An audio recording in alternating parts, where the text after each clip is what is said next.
My name is Ruben, and for 7 years I was Dr. Cesar Aurelio's shadow. Shadow is the right word. A good private driver, the kind who works for families like his, learns to be invisible. You hear everything, you see everything, but you don't exist. I knew the scent of his wife's perfume, Mrs. Esther. I knew the name of the swimming instructor for his youngest son, little Theo. And I knew the exact sound the safe in the mansion's office made when it closed. I thought I knew everything about them, but I discovered I only knew the story they let me see in the rearview mirror. My routine was clockwork. 7 a.m., I'd arrive at the mansion, a fortress of glass and marble in a gated community where even the air seemed more expensive. I'd take Dr. Cesar to his empire, Aurelio Construction, a giant building in the financial district. Then I'd return to take the children to their bilingual school, Theo, who was 8, and Julia, 12. In the afternoon, I'd sometimes help Mrs. Esther with her shopping or take her car in for service. I was more than a driver. I was a gear in the machine of that perfect family. Dr. Cesar was a difficult man, explosive, demanding, ruthless in business, but in a way fair. He paid well, was never late. Mrs. Esther was the picture of elegance. She always treated me with a cold but respectful politeness. To the world and to me, they were the power couple, the unshakable family. The first crack in that perfect facade appeared on a Wednesday morning. My job was to take Dr. Cesar to the airport, a 2-day business trip to DC, the usual routine. I helped him with his expensive leather suitcase, dropped him off at the private jet terminal. I watched him walk across the tarmac, wave, and board the plane. Mission accomplished. My workday, for all practical purposes, was over. But instead of going straight home, I decided to stop for a coffee at a diner near the airport. I was tired. I sat by the window watching the traffic, and about 30, maybe 40 minutes after I had left my boss on the jet tarmac, I saw him. It couldn't be, but it was him. A different luxury car, one I didn't recognize, pulled up across the street in front of the domestic departures terminal, and out stepped Dr. Cesar. But he looked different. He'd changed out of the dark suit into casual pants and a polo shirt. No tie. He glanced around discreetly and crossed the street. At the terminal entrance, a woman was waiting for him. A young woman in her 30s, beautiful in a way that turned heads.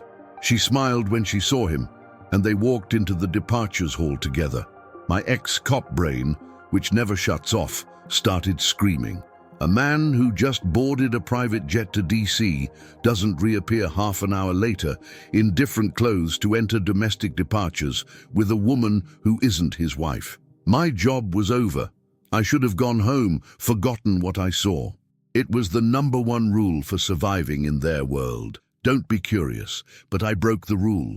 The loyalty I felt for Mrs. Esther, for the image of that family, or maybe just plain and simple gossip, human curiosity, was stronger. I paid for my coffee, got in my own car, and decided to wait. I had to understand this. They didn't take long. 20 minutes later, I saw them coming out of arrivals. They hadn't traveled. They had just walked in and out of the airport. Why? To throw someone off? To create the illusion of a trip? I followed them. I kept a safe distance. Their car, with her driving, didn't go to a hotel or a restaurant. It went to a nice neighborhood, but a residential one, full of old, discreet apartment buildings, the kind of place where nobody pays much attention to anyone else. The car pulled into the garage of one of these buildings, an elegant building, but without the ostentatious luxury of the place where my boss lived. I parked my car across the street in a spot with a good view and waited. The hours began to pass. 1, 2. The sun began to set, and the city lights came on. And the light in one of the apartments on the top floor of that building, the 12th floor, came on as well. And it stayed on. I sat there in my car feeling like a private eye in a cheap movie. I didn't know what they were doing in there, but I knew that my boss, Dr. Cesar Aurelio, the pillar of his family and of his industry, was lying to his wife, to his children, to his company, and to me. At that moment, sitting in the darkness of my car, looking at that lit window, I was no longer just the driver. I became the keeper of a secret I wasn't even paid to keep, and my curiosity, it had just started its engine. I spent a sleepless night. The image of that lit window burned into my mind. The next day at work, I acted as normally as I could. I took the kids to school, took Mrs. Esther to her lunch with friends, and with every polite smile she gave me, I felt a pang of guilt. She didn't deserve this. No one does. The outings with the woman to that apartment became part of the routine, happening once or twice a week. Dr. Caesar always had an excuse, a last-minute meeting, a visit to a client, and I, the faithful driver, would just nod and drive. But my mind was working. I watched. I catalogued. The time he went in, the time he came out. I had to see what was in there. My loyalty to the family, especially to Mrs. Esther and the children, began to morph into a justification for my curiosity. I need to know the truth to protect them, I told myself. Maybe it was true, or maybe I just wanted to know how deep the rot went. I needed an opportunity to get into the apartment, and it came on a rainy afternoon. I dropped Dr. Caesar off at the front of the building, as always. "I'll be a couple of hours, Reuben. You can wait for me at the coffee shop on the corner," he said, and went inside. But I didn't go to the coffee shop. I waited 10 minutes, and then I put my plan into action. I went to the building's doorman, an older man who already knew me by sight. "Good afternoon," I said, with my most professional air. "Dr. Caesar just went up, but he called me just now. He forgot a very important folder in the apartment and needs it for the meeting. He asked me to go up and get it." It was a risky lie, but I had been his driver for 7 years. I was a familiar face, trustworthy. The doorman hesitated for a second, then buzzed the apartment. No answer. "He's not answering, Reuben. He must be in the middle of his meeting." "I know," I said, prepared for this. "He told me he couldn't answer. He told me to talk to you." "The folder is on the living room table," he said. "Just grab it and come down. A 2-minute thing." The doorman, a simple man, looked at my uniform at the company car parked outside, and he caved. "Okay, Reuben, but be quick." He let me up in the service elevator. My heart was pounding like a drum solo. I went up to the 12th floor. The apartment door was unlocked. Dr. Caesar, in his arrogance, never locked it when he was inside. I went in, and the luxury hit me. It was a modern apartment with minimalist decor and an incredible view of the city, but it was a cold, impersonal place. It didn't feel like anyone's home. It looked like a luxury hotel room used for trysts. I was quick. I needed to find proof of what I already knew, and I found it. In the bedroom, on the unmade bed, was a woman's perfume that wasn't Mrs. Esther's. In the closet, a silk dress hanging too small to be hers. The proof of the mistress was there. But then, in the living room, on a large work desk, I saw something else. They weren't love letters, they were business documents. And I, who spent hours in the car listening to his phone conversations, recognized the names. They were blueprints for a new, gigantic, and controversial real estate development being debated at City Hall. And next to the blueprints, there was a spreadsheet. I'm no financial expert, but I can read. The spreadsheet had a list of names, and I recognized some of them. They were the names of city councilmen, of municipal secretaries. And next to each name was a cash value in the hundreds of thousands, and the column header was consulting fee. I understood immediately. This wasn't just my boss's love nest. It was his war room, his operations center for paying bribes and for his dirty deals. I felt a mixture of disgust and fear. This man wasn't just unfaithful. He was a white-collar criminal of the worst kind. I took out my phone and, with shaking hands, took pictures of everything. The dress in the closet, the documents on the desk. I had my dossier. I was about to leave, satisfied with my discovery, when I noticed a door at the end of the hall, a door that seemed out of place. While the rest of the apartment was modern, that door was dark, old wood, and it was locked. Curiosity, that sickness, took over again. I searched the drawers of Dr. Caesar's desk, and in one of them, under a pile of papers, I found a single key, an old, brass key. With my heart in my throat, I went to the door and tried the key. It fit. I opened the door, and what I saw made no sense at all. The room was dark. I flipped the switch. It was a bedroom, but a bedroom unlike anything I had ever seen. The walls were painted a dark blue to imitate a night sky, and in the center of the room, there they were, 5 mannequins of women. They were positioned as if at a party. Each one wore a ball gown, but not modern designer dresses. They were old, tacky dresses, the kind you'd see at a small-town prom in the 80s. Taffeta dresses with puffy sleeves and garish colors. Each mannequin was perfectly made up, hair styled for the period, and each was lit by an individual spotlight, as if they were sculptures in a museum. I stood there at the door, staring at the scene. I thought I understood my boss, the adulterer, the corrupt tycoon, the complete package of rich guy scumbaggery. But this was something else. It wasn't crime, it wasn't betrayal, it was madness. What kind of man, in the middle of his apartment for bribes and adultery, keeps a collection of mannequins dressed for a prom from 30 years ago? The sound of the apartment's front door opening was like a gunshot in the silence. My blood ran cold. Dr. Caesar. He was back, early. In a panic, I turned off the light in the mannequin room, left, and locked the door, throwing the key back in the drawer. But there was no time to escape through the front door. I ran to the only place I could. I hid inside the bedroom closet in the dark, behind the silk dress of the mistress. I came here looking for proof of a crime, and I found it. But I ended up discovering a secret that was much stranger, much more disturbing, and now I was trapped inside it, praying the monster who guarded it wouldn't find me. Time stopped. I was huddled in the dark, the scent of his mistress's expensive perfume filling my nostrils, and the sound of his footsteps in the living room was like a predator circling a cage. Each step was an eternity. My heart was in my throat. I, a trained ex-cop, was hiding like a mouse, praying not to be found. I heard his voice talking on the phone, but it wasn't the voice of a man with his mistress. It was the voice of a businessman, cold and precise. No, the documentation is all here. I review it myself. No one else has access to this place. A pause. Yes, the security is total. He was talking about the bribery papers. That apartment wasn't a love nest. It was a vault, a clandestine office where he kept his double life, the romantic and the criminal.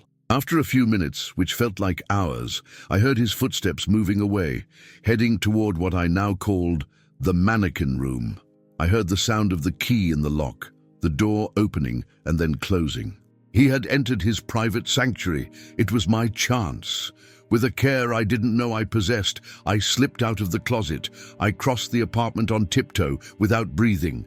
I turned the front doorknob, the click the loudest sound I had ever heard in my life, and I was out. I went down the service elevator, past the doorman with a nod and a forced smile, and got into my car. I didn't breathe again until I was 10 blocks away. My hands were shaking so much I could barely hold the steering wheel. I had done it. I had gotten in, seen it, and gotten out without being caught, and I had the pictures on my phone to prove it. In the days that followed, I lived a double life. During my shift, I was the same old Reuben, the loyal, professional, and invisible driver. But at night, in my small apartment, I was an obsessed investigator. I looked at the photos I took, trying to understand. The mistress, I understood. The corporate crime, the bribery, I also understood. It was the normal filth of the super-rich world. But the mannequins wouldn't leave my head. That scene, the tacky dresses, the museum lighting, that wasn't normal. That was the kind of secret that speaks to a man's soul, not his bank account. I had to understand what it meant. My investigation changed focus. I no longer cared about his crimes. I wanted to know about his madness. I had the pictures of the dresses. They were of a very specific style, a style that screamed 80s, and I had a crucial piece of information. Dr. Caesar had grown up in a small town in the interior of the state, a town he never visited again, that he seemed to have erased from his past. I started my search. I spent sleepless nights diving down an internet rabbit hole. I searched for 80s proms in the region of his hometown. I looked for photos, for archives of local newspapers from the era. Nothing, until I had an idea. School yearbooks. Many libraries and old schools were digitizing their archives to preserve history. It was a long shot, but it was the only one I had. After days of searching, I found it. A digitization project from a public library in that town. And there it was. The yearbook from Presidente Vargas State High School from the year 1985. I paid the small fee to access the PDF file, and I started flipping through the digital pages, my heart racing. I saw the class photos, the teachers, the sports teams, and then I got to the prom section. My jaw dropped. In a grainy black and white photo, there they were, the dresses, the pink taffeta dress with puffy sleeves, the blue one with sequins, the yellow one with a giant bow. They were exactly the same, without a doubt. I zoomed in on the photo. I saw the faces of the teenage girls smiling for the camera, full of dreams and big hair. It was them. The plastic women in my boss's secret room. But why would he recreate that scene so carefully? I kept flipping through the yearbook. I went to the section of individual graduate photos. I was looking for the faces of the girls from the prom. But then, another face caught my attention. A girl with a sweet smile and eyes that looked familiar. There was a resemblance to Dr. Caesar. The name under the photo was Leticia Aurelio. Leticia, his daughter. I never knew he had an older daughter. The official family was Mrs. Esther and the 2 young children.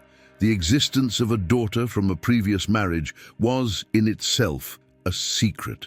I felt a chill. I scrolled to the last page of the yearbook, the page usually reserved for acknowledgements and farewells. But the last page of this yearbook was different.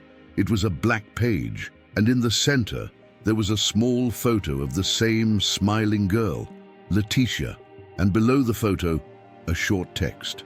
In memory of our dear classmate, Leticia Aurelio. May her light shine forever. I stared at my computer screen. The words seemed to jump out at me. In memory, dead. She had died, the same year as that prom. At that moment, the puzzle in my head didn't just click into place, it exploded. The secret room, the dresses, the solemn lighting, the obsession with that specific moment in time. It wasn't a fetish, it was a memorial, a mausoleum, a private shrine to his grief. And the plastic women in my boss's room, they weren't his lovers. They were the ghosts of his daughter's last night alive.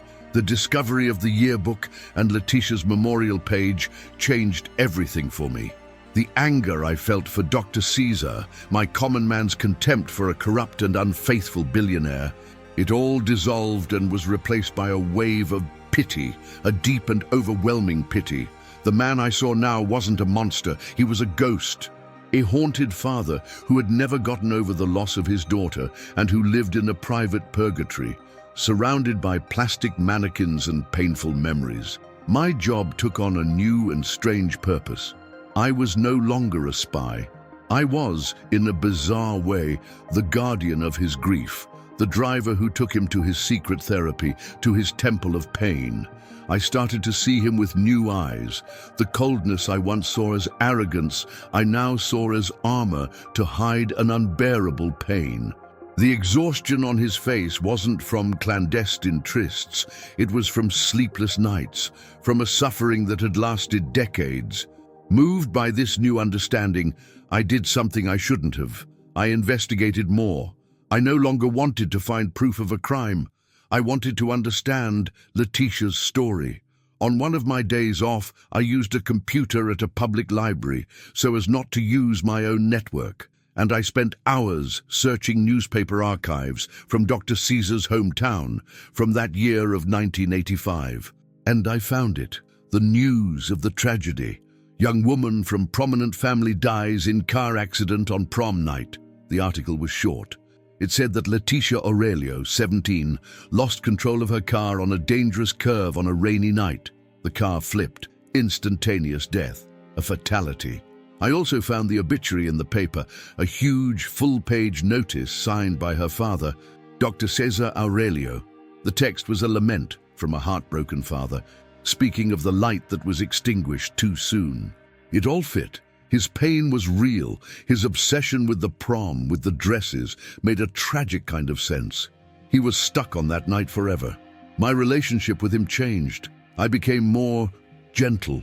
Without him asking, I started playing the classical music in the car that I'd heard him listen to at home. He never commented, but I'd see a slight nod in the rearview mirror, a silent acknowledgement.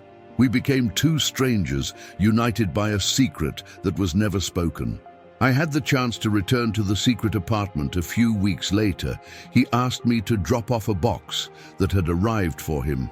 "It's an item for the collection," he said, his voice low. I understood it was another dress. This time, upon entering the apartment, I didn't feel fear. I felt an immense sadness. I went to the mannequin room, and the scene, which had once seemed macabre, now just seemed pathetic. A diorama of one man's pain.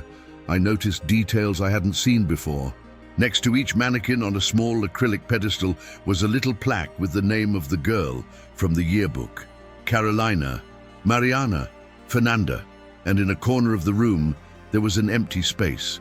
And on the floor, a single plaque that read, Leticia, her space.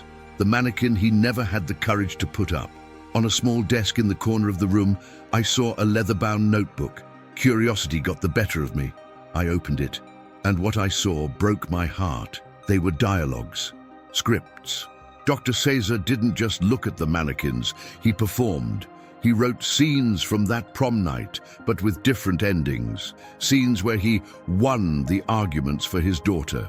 On one page, he had written a dialogue between himself and the Carolina mannequin, the prom queen.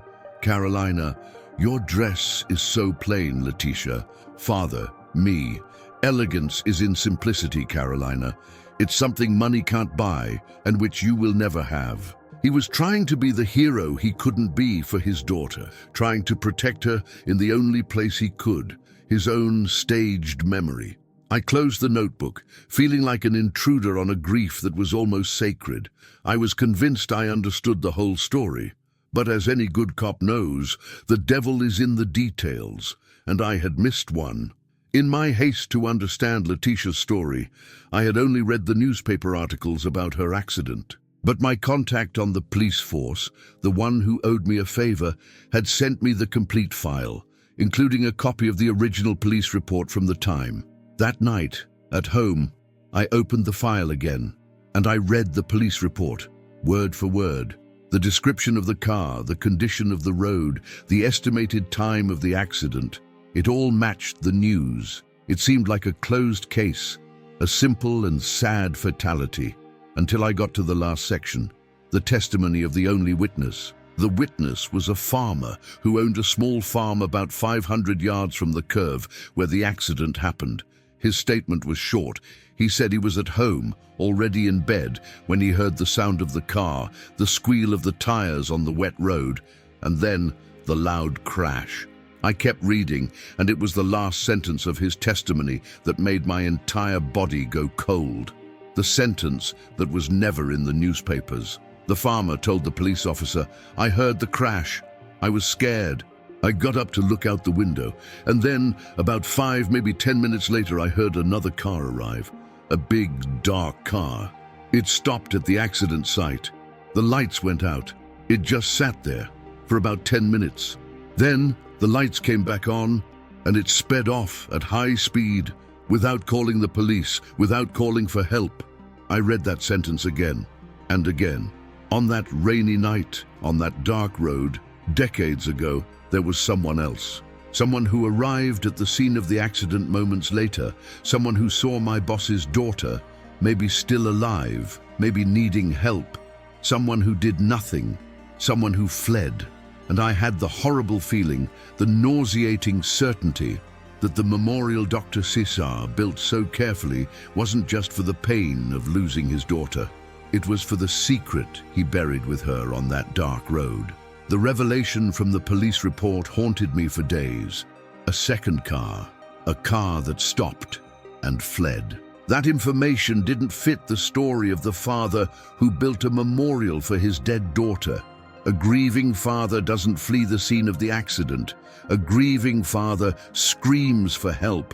Unless he wasn't just a grieving father, unless he had a reason for not wanting the police there. My ex-cop mind started working, connecting the dots. The secret of the dead daughter, the secret of the corporate crimes, and now the secret of a second car at the scene of a fatal accident. Could it all be connected? I needed more information. But how do you investigate a 30-year-old case locked inside a luxury car for most of the day? I had to be creative, and I had to use the tools I had. My first step was to go back to the newspapers of the time. I reread the article about the accident, but this time with a different eye. I wasn't looking for the story of the tragedy. I was looking for names. The article briefly mentioned the friends who were with Letitia at the prom, and it named the prom queen, the most popular girl in school at the time, an Adriana. Adriana.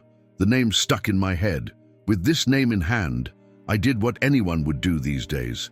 I searched for it online, and, with a little digging on social media and business websites, I found her.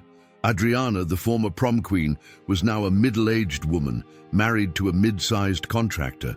They lived a comfortable life, but not at Dr. Caesar's level of wealth. But something on her husband's construction company website caught my eye. In the completed projects section, there were several partnerships with one company, Aurelio Construction. That couldn't be a coincidence. Why would one of the country's biggest real estate magnates partner with a small-time contractor from his old hometown? It looked like help or a payoff. I had a new theory, a dark theory. What if the second car, the car that fled, belonged to Adriana?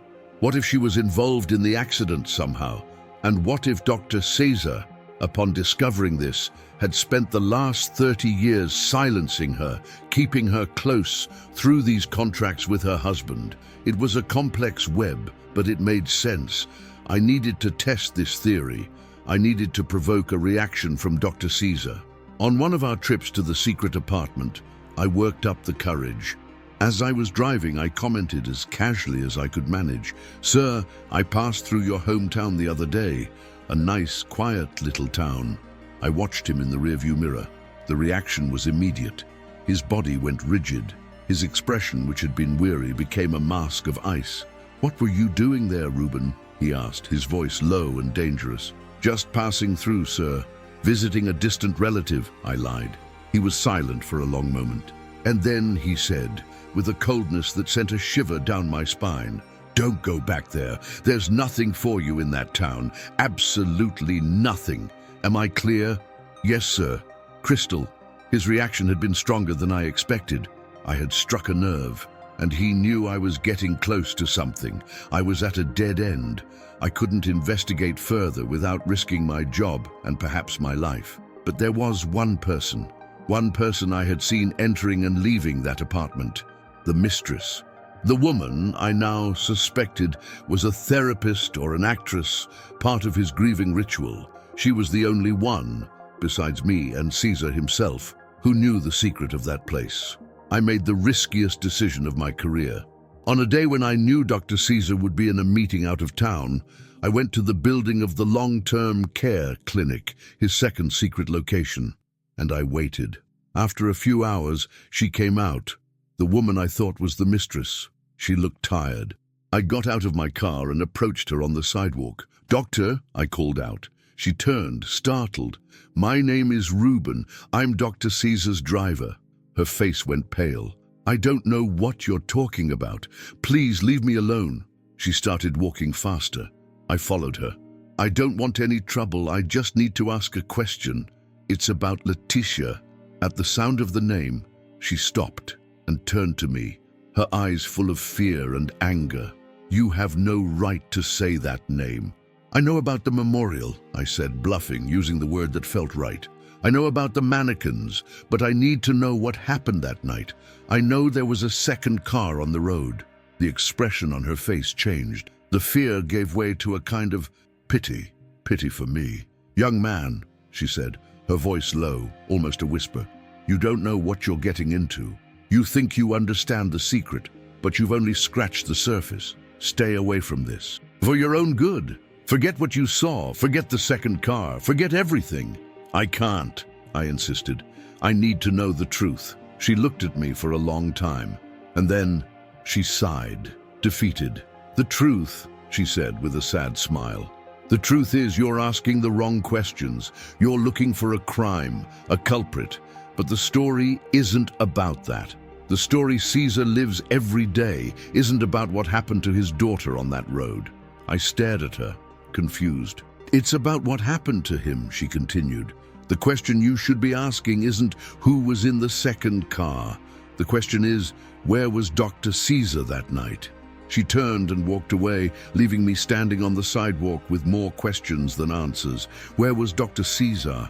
The police report said he was notified at home hours later, but that woman's words, they planted a new and terrible seed in my mind. I went back to my car, my head spinning, and I remembered something. The diary, the script notebook I saw in the mannequin room. I had only read one page, but maybe the answer was in there. I had to go back to that apartment one last time. The line from that old police report changed my sleep. I heard another car. It stopped, and then it drove off. I repeated that line in my head, trying to fit it into the story I knew. It didn't fit. The story of the father hiding his child out of shame for his new family didn't explain a second car fleeing the scene of a fatal accident. My pity for Dr. Caesar began to be eroded by a new suspicion, a much darker suspicion. What if the memorial, the mannequins, the pain, what if it was all part of a performance, a way to hide a much greater guilt? I needed to know who was in that second car, and I had a suspect born when I saw the yearbook, the girls at the prom, and the prom queen, Adriana. I went back to my internet research, and I confirmed what I had already seen. Adriana's husband's construction company had several service contracts with Aurelio Construction, contracts that seemed too large for a company of that size. It looked like a payoff, a continuous payment disguised as business to buy someone's silence. My theory was forming. Adriana was in the second car. She saw something, and Dr. Caesar silenced her with money for 30 years. But how to prove it, how to get close to her? I knew I couldn't, but there was one person who might be able to give me an answer. The woman I thought was the mistress, who I now knew was some kind of therapist or actress in Dr. Caesar's private theater. The woman who told me I was asking the wrong questions. I had to talk to her again. I returned to the front of the long-term care clinic, the site of our second type of encounter, and I waited. I spent 2 days, on my time off, sitting in my car, waiting for her. At the end of the second day, she appeared.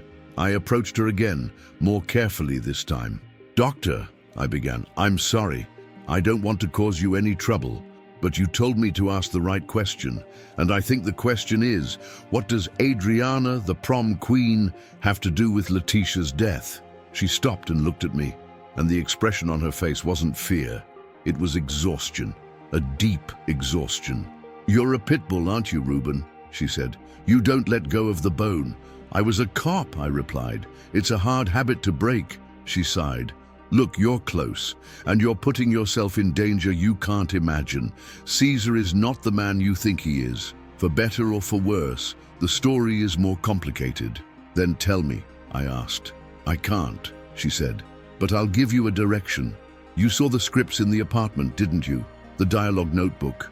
I nodded. "The truth you're looking for isn't in the newspapers. It isn't in company records. The truth, or the version of it that Caesar has created, is in that notebook. If you want to understand, read what he writes. Read the story he tells himself. That's all I can tell you. Now please leave me alone, forever." She turned and walked away, leaving me with her enigmatic message. The truth was in the script. I had to get back to that apartment. One last time. The opportunity came a week later. Dr. Cesar was taking a real international trip to Tokyo. He'd be gone for 5 days. I knew that during that time, he wouldn't visit his sanctuaries. The house would be empty. Using the excuse that I needed to check a problem with the air conditioning in the car kept in that building's garage, I got the master service key from the mansion's housekeeper. That night, I entered the secret apartment for the third and final time. The air was still. The place felt even more like a tomb. I went straight to the mannequin room, and on the desk there it was, the leather-bound notebook. I sat in the chair, surrounded by those plastic figures in their tacky dresses, and began to read. And the story written there was darker than anything I could have imagined. The notebook wasn't a diary. It was a script indeed, a one-act play, repeated in several versions, always with minor changes. The title of the play was The Night the Light Went Out, and it was narrated in the first person, by Cesar himself. I began to read, and his voice seemed to whisper in my ear. He described the night of the prom, the worry he felt for Letitia, who had a small fight with him before she left. He wrote about how he decided, on a father's hunch, to follow her car at a safe distance just to make sure she got home safely. He was the second car. My heart pounded. I kept reading. He described the rain, the slick road, and he described the moment he saw, from a distance, his daughter's car lose control on the curve and flip over. He described his panic, the way he sped up to get to her, and then came the confession, the truth he had hidden from the world. I reached her car in seconds, his handwriting read. The door was crushed. I tore it off with my own hands. She was inside, trapped but still alive. Her eyes were open. She looked at me, and she spoke. She told me in a weak voice what had happened at the prom, the humiliation, the prom queen, Adriana, and her friends. They didn't just mock her dress. They did something worse. As a joke, they spiked the punch Letitia was drinking with the whiskey they were sipping. My daughter, who never drank, was disoriented, dizzy. That's why she lost control of the car. I stopped reading, my stomach churning. It wasn't an accident. It was, at the very least, involuntary manslaughter. I went back to the notebook. Caesar's handwriting grew angrier with every line. She was dying in my arms, and the one to blame was that girl, Adriana. I could have called an ambulance. Maybe there was a chance. But in that moment, looking at my daughter, something else took over. Not hope, vengeance. I made a decision of God or the devil. If the justice of men wouldn't punish that rich, popular girl as she deserved, my justice would. A father's justice. I kissed her forehead, told her I loved her, and watched her take her last breath, and then I got in my car, and I drove away. I left her there, and fled the scene of the crime where my own daughter was the victim. I closed the notebook, shaking. The truth was unimaginable. He didn't just witness the accident. He denied her aid. He let his own daughter die so he could have a justification for his revenge. The memorial, the mannequins, it wasn't about grief. It was about hatred. It was his private courtroom, where he tortured the memory of those girls every night. And the contracts with Adriana's husband? They weren't to buy her silence. They were the materialization of his revenge.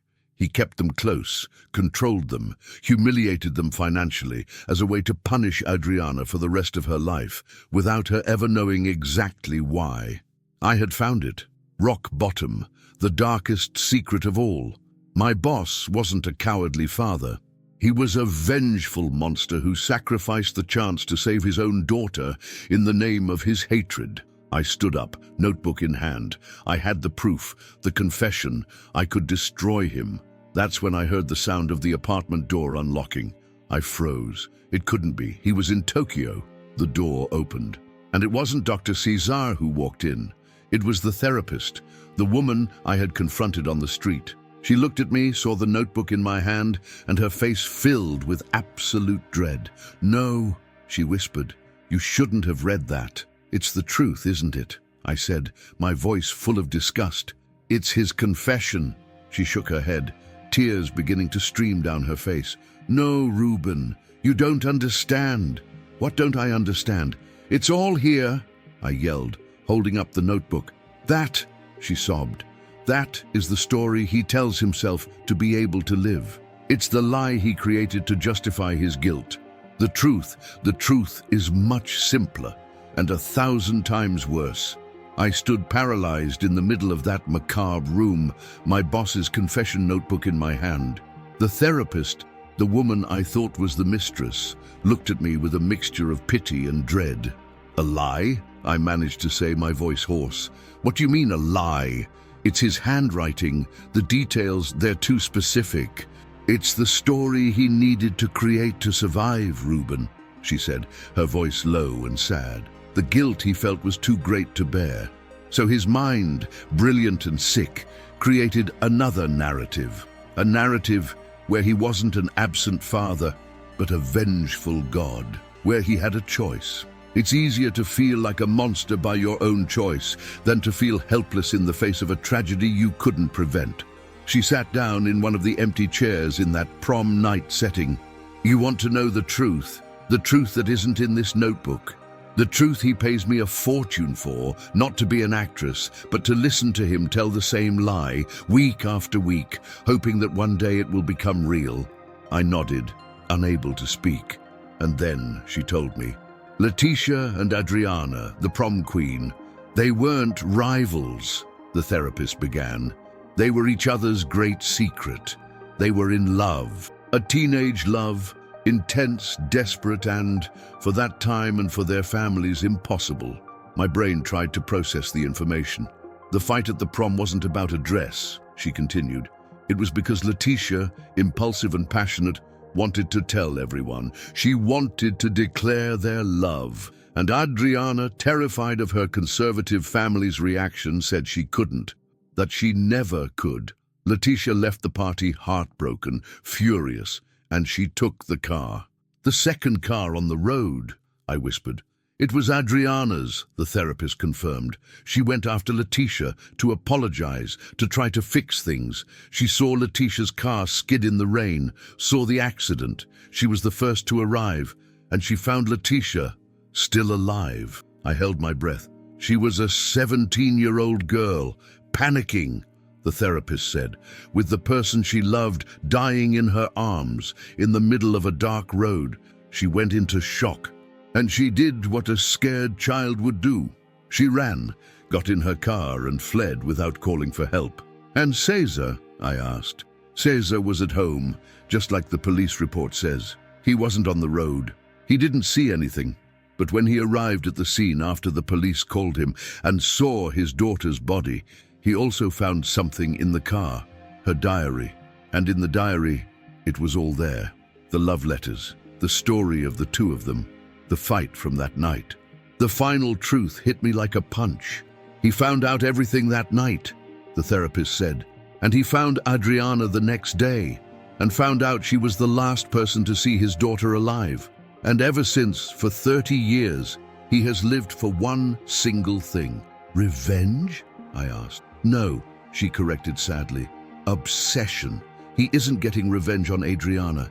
He keeps her close. He controls her with his business deals. He invites her to this apartment to psychologically torture her, to force her to relive that night again and again, because he needs to know one thing that only she can say. I looked at the mannequins, at Letitia's empty space, and I finally understood. The memorial wasn't about humiliation. It was about a question, the only question that mattered to him. He doesn't want her to suffer, the therapist said, tears streaming down her face. He just wants her to answer, to tell him what Letitia said in those last minutes on that road. If she forgave him, if she said she loved him, if she suffered, he's trapped in this loop, torturing the only witness, in a desperate search for a peace he will never find. I left the notebook on the table. The story inside was that of a monster, but the real story was just that of a man. A broken man. Now you know, Reuben, the therapist said. You can use this to destroy him, tell his wife's family, tell the press. or you can walk away and let an old man drown in his own pain." I didn't say anything. I just turned and left that apartment for the last time. I stayed at my job for another 6 months, long enough to save my money and plan my exit. I kept taking Dr. Caesar to his meetings, but now, when I saw him enter that building, I no longer saw a criminal, an adulterer, or a vengeful father. I saw a man going to his self-inflicted torture session, desperate to hear a single sentence from a woman he himself terrorized. I never told the secret, not out of loyalty to him, but perhaps out of pity, or perhaps because I understood that some stories are so full of pain that they belong to no one else. I thought the story was about an affair, then about a crime, then about grief and revenge. But in the end, I understood the story was never about Dr. Caesar. It was always about Letitia, and about a love that no one, not even her father, could understand. The secret he kept wasn't about what he did. It was about what he would never know. And the mannequins in the room weren't about humiliation. They were about a question, the same question that Dr. Caesar, deep down, hired me to help him ask, without ever saying a word. What did you say to my daughter on that road before you let her die? All right, it's that time. If this story has you hooked, let's do the full ritual. Hit the like button to support the channel, subscribe so you don't miss a beat, and ring that bell to be the first to know what's coming. Your opinion is golden, so drop it in the comments below.